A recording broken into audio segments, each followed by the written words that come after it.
बिस्मिल्लाहिर्रहमानिर्रहीम। अस्सलाम वालेकुम friends, welcome to Pakistan biggest jobs and knowledge channel new jobs knowledge गुरु चैनल। दोस्तों, आज की इस वीडियो में हम सॉल्व करेंगे एएसएफ का past paper, airport security force का जो पास्ट पेपर हुआ था, तो वो हम सॉल्व करेंगे। ये एएसआई की पोस्ट के लिए पेपर हुआ था। वैसे तो कारपोरल के लिए भी होता है और एएसआई के लिए, दो मेन जो है ना पोस्ट, इनके लिए टेस्ट होता है। लेकिन आज का जो हम पेपर सॉल्व वो एएसआई की पोस्ट के लिए होगा।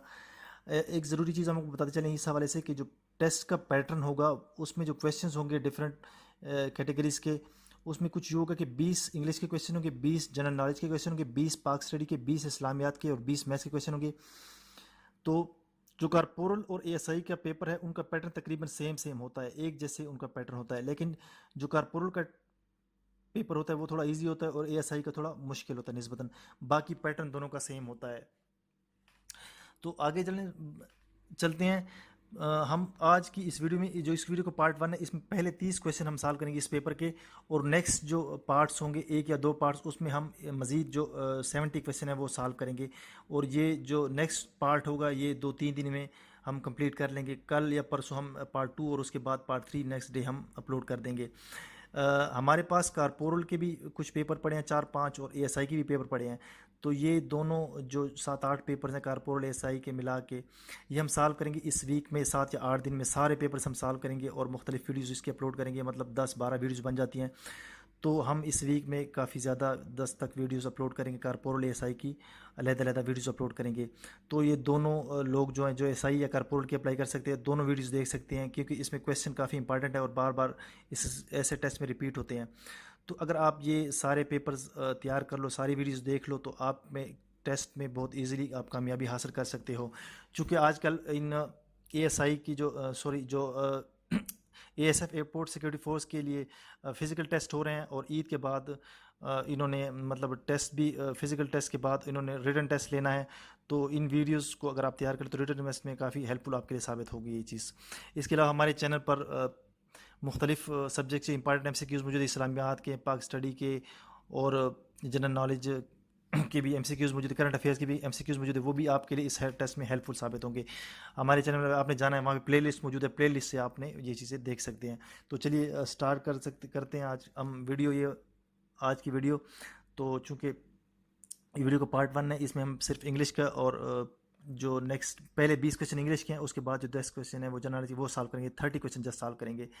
तो पहले जो इंग्लिश का पोर्शन है वो थोड़ा सा डिफिकल्ट है, तो इसको गौर से देखिएगा। हम जहाँ पे एक्सप्लेनेशन की जरूरत वहाँ पे एक्सप्लेन भी करेंगे।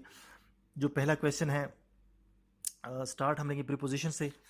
तो प्रीपोजिशन, जैसे कि आपको पता है, इंग्लिश में आप पढ़ते हैं, थोड़ा बहुत आइडिया तो होगा आपको।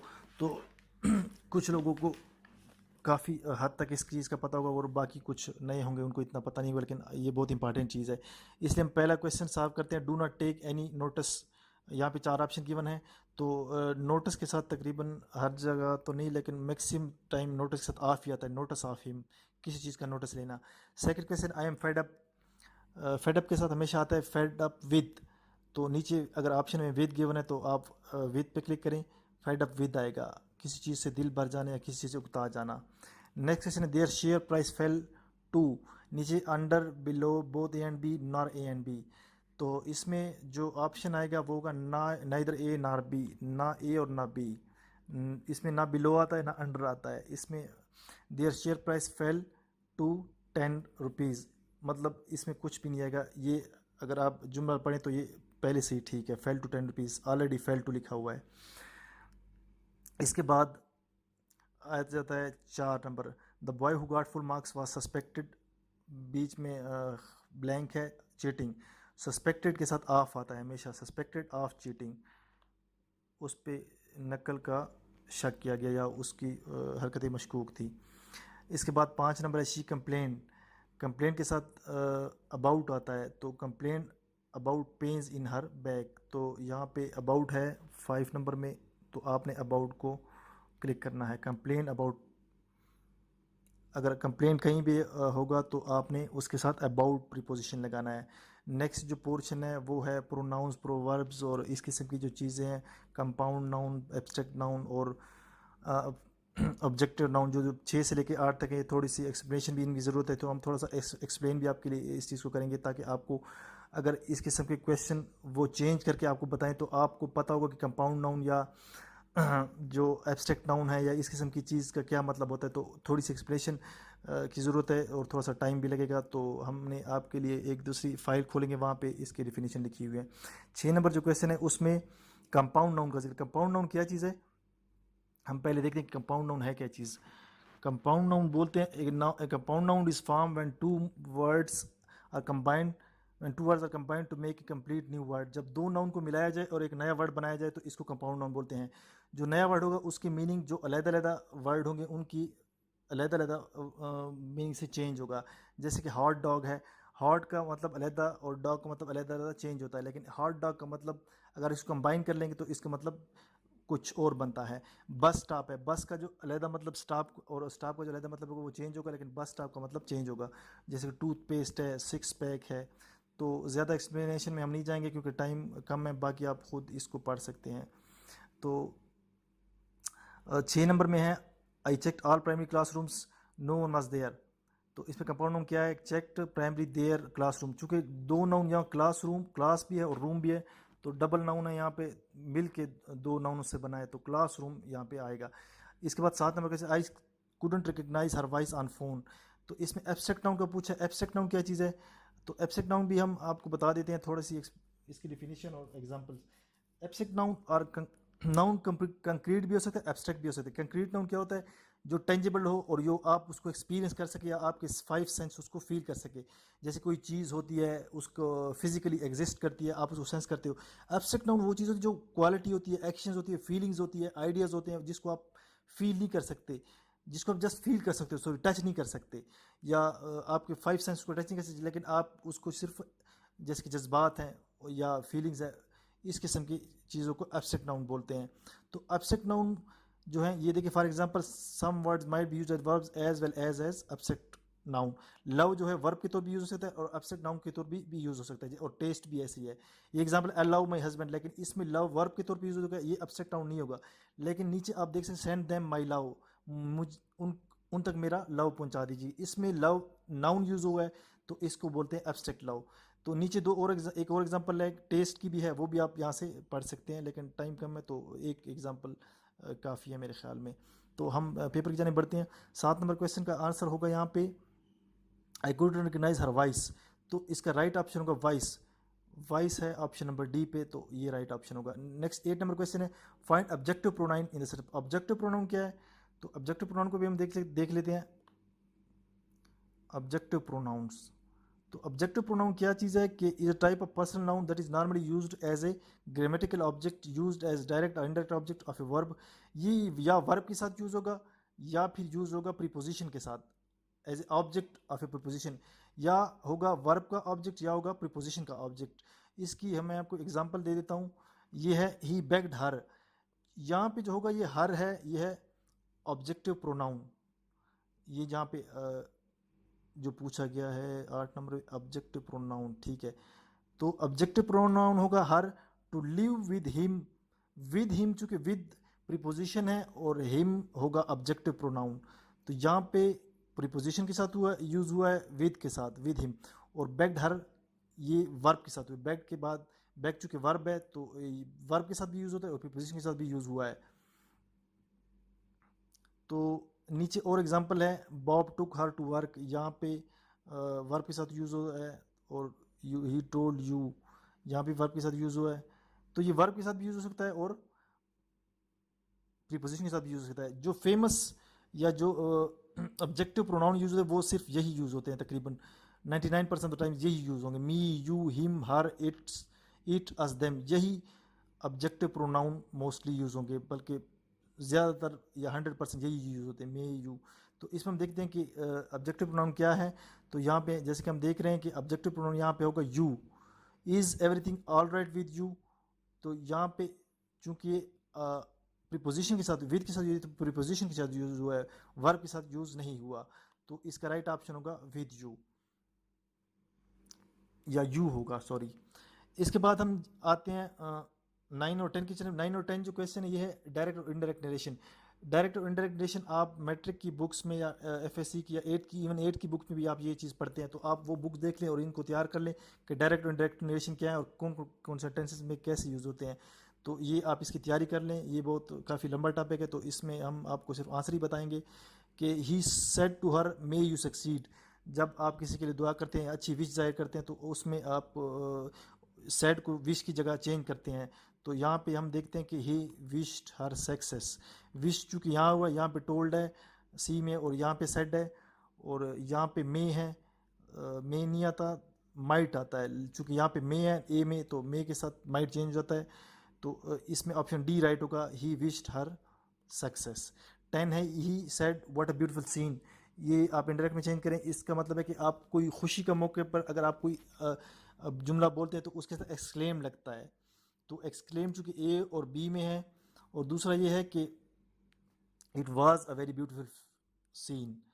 तो जो आप ऑब्जेक्टिव है, ब्यूटीफुल सीन चूँकि ऑब्जेक्टिव है, या जो नाउन है, तो वो हेल्पिंग वर्ब के बाद आता है। चूँकि आप बी को देखते हैं कि हेल्पिंग वर्ब एंड पे आया है, वाज एंड पे आया है, लेकिन वाज एंड में नहीं आएगा, वाज आएगा स्टार्ट में। It was a very beautiful scene, he exclaim that it was a very beautiful scene, helping verb पहले आएगा, और जो ऑब्जेक्टिव है या जो प्रोनाउन है या नाउन है वो एंड पे आएगा। और चूंकि आप बी में देख रहे हैं कि वाज एंड पे आया, तो ये करेक्ट नहीं है, A is the correct answer. Next question की जाने बढ़ते हैं।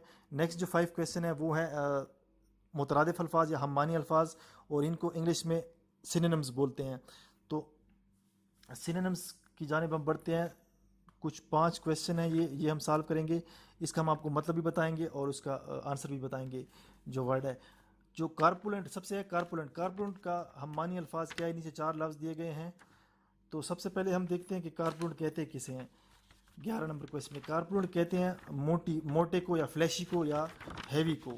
तो नीचे जो लफ्ज़ गिवन है इसमें जो डी है ओबीस, ओबीस जो है वो कहते हैं मोटे को।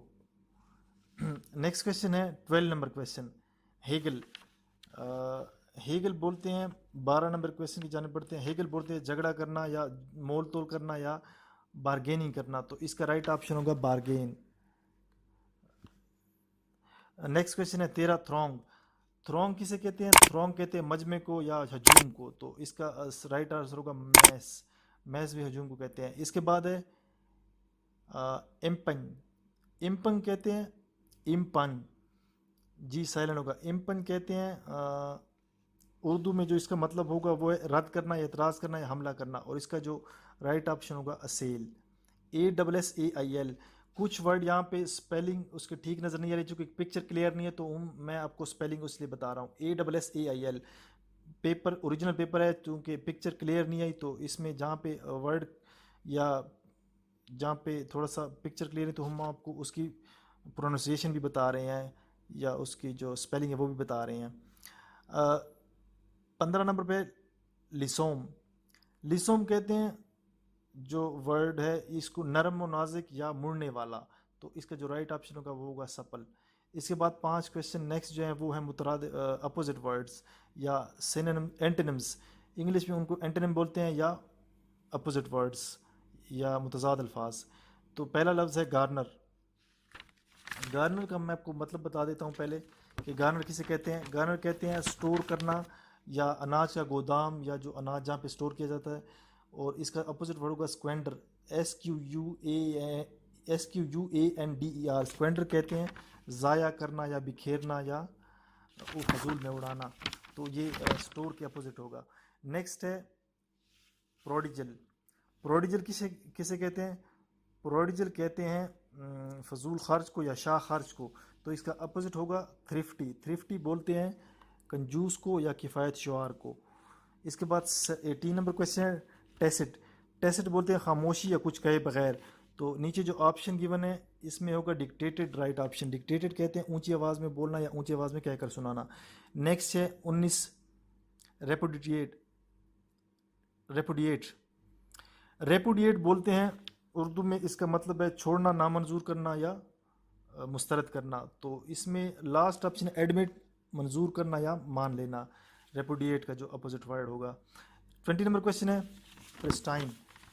प्रिस्टाइन बोलते हैं ओरिजिनल को या फ्रेश को या ब्रांड न्यू को या अनडैमेज्ड को। तो इसका जो अपोजिट होगा तो सलिड, SULIIED, सलिड जो है ना इसका अपोजिट होगा। और सलिड बोलते हैं ख़राब करना या बिगाड़ने को। तो इसका राइट ऑप्शन हो जाएगा इसका अपोजिट वर्ड। तो नेक्स्ट है 21 नंबर क्वेश्चन। 10 क्वेश्चन रह गए हैं इस पार्ट के। वीडियो लंबी हो रही है तो मैं जल्दी जल्दी आपके साथ ये शेयर करता हूँ इसके answers. On globe latitudes and longitudes intersect each other eight.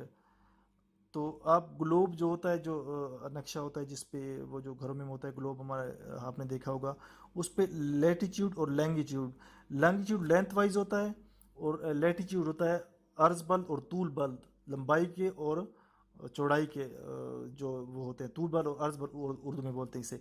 वो किस पे इंटरसेक्ट करते हैं? वो 90 डिग्री पे एक दूसरे को इंटरसेक्ट करते हैं।